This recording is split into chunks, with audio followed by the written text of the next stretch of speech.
Saúde. A Semana Nacional de Alerta à Insuficiência Cardíaca chama a atenção para uma das principais doenças cardiovasculares do país. A campanha da Sociedade Brasileira de Cardiologia busca conscientizar a população sobre a importância de reconhecer os primeiros sintomas e buscar o atendimento médico o mais cedo possível. Na Semana Nacional de Alerta à Insuficiência Cardíaca, a Sociedade Brasileira de Cardiologia reforça que o controle do diabetes, da hipertensão, da obesidade e também do sedentarismo é fundamental para prevenir a doença. Os avanços no tratamento têm melhorado o prognóstico dos pacientes, desde que o diagnóstico seja feito de forma precoce. Mas quem vai explicar tudo para a gente é o Dr. Jefferson Vieira, ele que é especialista em insuficiência cardíaca e doutor em cardiologia pela USP. Dr. Jefferson, vamos explicar para o nosso público, primeiramente já explicando o que é a insuficiência cardíaca e como ela se caracteriza. Então vamos lá, a insuficiência cardíaca é uma condição clínica extremamente grave, a gente costuma comparar ela com câncer, porque quando a gente compara com, por exemplo, câncer de mama ou câncer de próstata, ela é ainda mais grave. Ou seja, a chance de alguém morrer de insuficiência cardíaca é maior do que morrer de um câncer de próstata, por exemplo. E o que é a insuficiência cardíaca?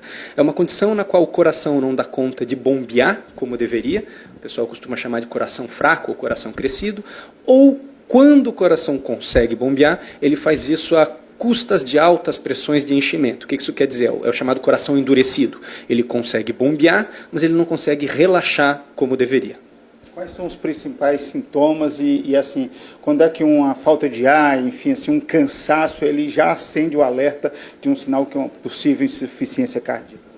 Então, os sinais e sintomas de insuficiência cardíaca são principalmente cansaço, inchaço, falta de ar, mas não é só isso. Então, arritmia, tontura, desmaio, eventualmente até dor no peito, que geralmente está mais associada ao infarto, a doença coronariana, pode já ser uma manifestação da insuficiência cardíaca.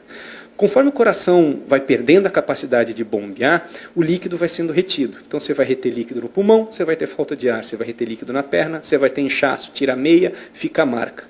Muitos pacientes demoram para procurar o atendimento médico porque assumem que isso é só um baixo condicionamento. O paciente obeso não pratica atividade física, incha e acredita que é porque está calor, porque bebeu muito líquido. O paciente idoso já é mais frágil, ele vai perdendo funcionalidade e vai achando que isso é só do envelhecimento.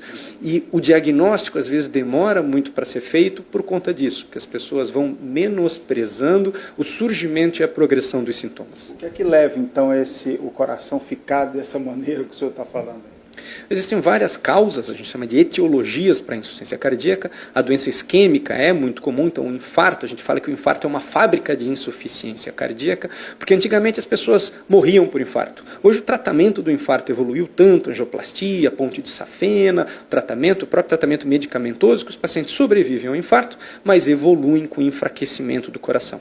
Mas existem várias outras causas para isso. Então, doença da válvula do coração, doença de Chagas, aqui no Ceará nós não somos endêmicos, mas a gente pega alguns pacientes com doença de Chagas, arritmia pode evoluir com insuficiência cardíaca, pressão alta, algumas outras condições mais recentes, quimioterapia para câncer de mama, por exemplo. Hoje a gente tem pacientes que sobrevivem ao câncer, mas por conta do efeito tóxico da quimioterapia, 5, 10 anos depois vão desenvolver insuficiência cardíaca. E um fenômeno que vem crescendo muito é a cardiomiopatia associada ao esteroide anabolizante, que tem sido também uma epidemia aqui na nossa cidade, né? Há uma associação de maior risco de 9 vezes de cardiomiopatia em usuários de esteroide anabolizante. Então são uma série de condições clínicas que podem culminar com o diagnóstico da insuficiência cardíaca. O que é que o pessoal que está assistindo a gente, doutor Jefferson, pode fazer, né, para evitar ou prevenir esse tipo de doença? A gente sabe, né, que o sedentarismo, a obesidade tem muito a ver com isso, né? Bom, então, como você disse, muitos fatores de risco para a insuficiência cardíaca são fatores de risco comuns, convencionais às doenças cardiovasculares em geral. Tabagismo, diabetes, hipertensão. Então, o paciente que tem essas condições clínicas, ele tem um risco maior de desenvolver insuficiência cardíaca. Ele tem que ter um acompanhamento com o seu cardiologista de perto. Mas se você tem, ou se você tem um familiar que vem apresentando inchaço, cansaço, Quanto mais tempo o diagnóstico demorar para ser feito, pior vai ser o prognóstico desse paciente. Então, você ou seu familiar tem que procurar imediatamente um cardiologista para fazer o diagnóstico, fazer a investigação e começar o tratamento. Isso é importante porque o tratamento ele é tempo dependente e dose dependente. Para ter um exemplo, para tratar a insuficiência cardíaca que a gente chama de fração reduzida, que é quando o coração tem dificuldade de bombear, são 4 remédios que a gente precisa dar para o paciente. E os 4 precisam estar na dose máxima. Então é muito comum ou o paciente abandonar um deles, porque não sabe da gravidade, ou os próprios colegas não prescreverem os remédios na maior dose possível, tolerada, ou na maior dose mesmo que foi estudada nos grandes ensaios que mostraram esse benefício. A inércia terapêutica é um dos principais vilões no tratamento da insuficiência cardíaca. Quanto mais cedo é feito o diagnóstico, mais rápido a gente atinge essas doses. Como é que os hábitos saudáveis, né, eles ajudam na prevenção da insuficiência cardíaca? Atividade física, dieta regrada, então evitar excessos, evitar abusos, ter um acompanhamento com o cardiologista, com o nutricionista.